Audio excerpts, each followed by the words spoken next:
Good evening, I'm Prasad. Malaysia just got its 9th Prime Minister, and it's Umno's Ismail Sabri Yaakob, the man Malaysians have seen on TV explaining COVID-19 SOPs since the start of the pandemic. Speaking of the pandemic, today Malaysia reported the highest number of new cases. Umno Vice President Ismail Sabri Yaakob has been appointed as the 9th Prime Minister of Malaysia. In a statement today, Istana Negara said Ismail Sabri will be sworn in at 2:30 p.m. tomorrow. The announcement was made after the special conference of rulers this afternoon. According to a report by the Star Online, rulers of Perlis, Johor and Kelantan did not attend the conference of rulers. Star Online also reported that the Johor ruler would not be represented. Ismail first faced a general election 17 years ago in 2004 and up until 2018 was largely considered a mid-tier leader. Prior to this year, he had not faced any major political obstacles or challenges compared to his rivals who vied for the Prime Minister post. Perikatan Nasional's conditional support for Ismail Sabri hasn't sat well with the folks in UMNO. But before that, if you'd like to see us continue holding those in power accountable, do support the channel. It really helps us. So click on the link below and be an ally to Free Press.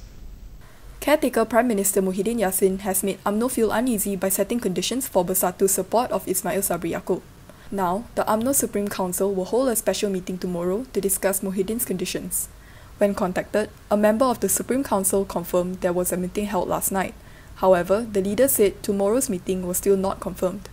Yesterday, Muhyiddin, who is Perikatan Nasional's chairperson and Bersatu's president, said they are supporting UMNO Vice President Ismail Sabri to be the next premier, but with several conditions. Among the conditions is that Ismail Sabri, upon being appointed as the top executive, is to ensure his cabinet members are those with integrity, responsible, and free from any criminal charges in court. Muhyiddin said Ismail Sabri must also respect the separation of powers, independence of the judiciary, and uphold constitutional monarchy. Meanwhile, party sources said several top UMNO leaders yesterday discussed the consequences of accepting Muhyiddin's conditional support. The source also said UMNO views Muhyiddin's statement was a form of a threat. PN's conditional support for Ismail Sabri appears to have caught the attention of not just UMNO, but also those in the opposition, who say it will make the new government unstable. Several MPs have criticised Perikatan Nasional's conditional support for Bera MP Ismail Sabri Yaakob to be Prime Minister. Among them is Amanah Vice President Mahfuz Omar, who accused PN of misleading the young di-Pertuan Agong regarding their support for Ismail's premiership. According to Mahfuz, if Ismail is appointed as Prime Minister, it will result in a government that is not stable and would set up Malaysian politics for another round of turmoil. He added that the king needs to find a new process that can guarantee the Prime Minister designate is someone who does not fear internal political blackmailing, as has happened now, and is not tied to the interests of his own political party. Meanwhile, Sepang MP Hanifah Maidin said MP support for a Prime Minister candidate must be final, conclusive and without any conditions attached. He pointed out that in contractual law, any clause that contains the words subject to means the contract is not yet final and cannot be enforced.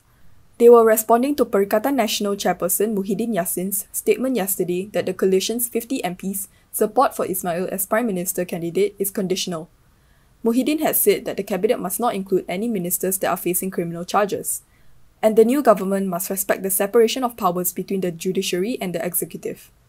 Lawyer Ambiga Srinivasan argued that PN's terms invalidated its support for Ismail Sabri, pointing to the young di-Pertuan Agong's specific instruction that the MPs must declare clear, unambiguous and unconditional confidence in their candidate of choice.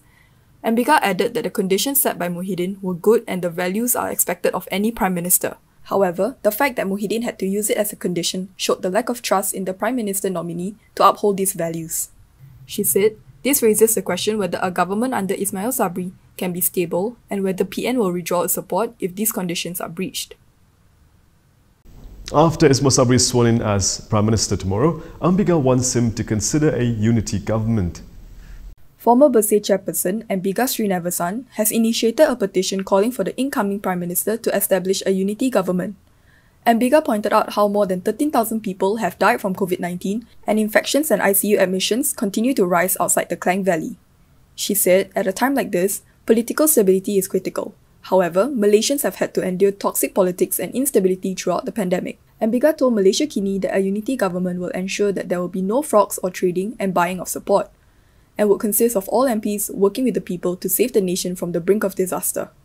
As of noon today, 5,700 people had signed a petition on change.org. Other than a unity government, the petition also lists other demands, which include transparency in the handling of the COVID-19 crisis and a stripped-down cabinet to reflect the sense of purpose and austerity that must be observed and upheld by the government. Umno Deputy President Ismail Sabri Yaakob is en route to becoming the 9th Prime Minister after garnering the support of 114 federal lawmakers. Yesterday, Bersatu President Muhyiddin Yassin said his party's support for Ismail Sabri is based on the condition that politicians with criminal charges must not be appointed to the cabinet. Bera and several others had argued that the support should not be considered valid as it contradicts Dewan Rakyat Speaker Asa Azizan Harun's letter to MPs. According to the letter, MPs are required to declare their clear, unambiguous and unconditional confidence for the candidate of their choice. Good Morning G-Sure is the first plant-based and complete nutrition drink made in Malaysia. It is suitable for those who are lactose intolerant. Research made by local universities found that more than 90% of our Malaysian population are lactose intolerant. Lactose intolerance can cause bloated stomach and diarrhea. Good Morning G-Sure helps to improve the immune system, reduce the risk of illnesses, and helps to improve general well-being and strengthen our bodies. A happy family starts with a healthy family. I'm still active, healthy, and going strong at the age of 52. It has to be Good Morning G-Sure. 31 people who wish to remember the thousands who have lost their lives to COVID-19 have been fined 2,000 each. Police have released a group of 31 activists who were taken into custody at Dang Wangi Police Station yesterday night after they attended a candlelight vigil for COVID-19 deaths. According to Bersih, the 31 individuals were released at around 1 a.m. this morning. They were fined 2,000 ringgit each for violating regulations preventing demonstrations during the pandemic. The activists had gathered at Dataran Merdeka yesterday night for a vigil in memory of all those who died of COVID-19 so far. Police stopped the vigil at 8:30 p.m. after a statement from Secretariat Solidarity Rakyat was read out before seizing participants' identification cards. Several police officers were heard telling the participants to follow them to Dang Wangi Police Station for documentation purposes. In a statement, Dang Wangi Police Chief Nur Delhan Yahaya said police had opened investigations under the Peaceful Assembly Act and the Prevention and Control of Infectious Diseases Act. He also advised the public to adhere to COVID-19 SOPs. The Health Director General reminded Malaysians yesterday that the relaxation of SOPs are for economic reasons and not because it's getting safer. With that said, Malaysia broke another COVID-19 record. The Health Ministry today reported 23,564 new COVID-19 cases, a new record. Starting today, fully vaccinated individuals who live in states under Phase 1 of the National Recovery Plan will now be able to dine in. Other rules relaxed for the fully vaccinated include more recreational and sporting activities, including fishing, hiking, camping, cycling, golf, and singles badminton or tennis matches. Record numbers were also set in Sabah, Sarawak, Bera, and Perlis. However, Selangor is still reporting the highest number with close to 7,000 new cases.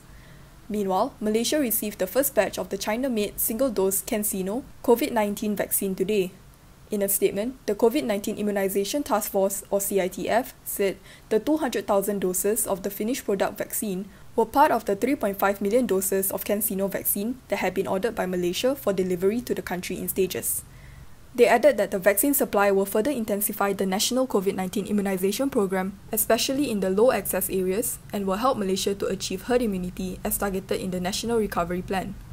On June 17, then NIP Coordinating Minister Kari Jamaluddin was reported to have said that the CanSino vaccine would be offered to states with hard-to-access rural areas such as Pahang, Sabah and Sarawak.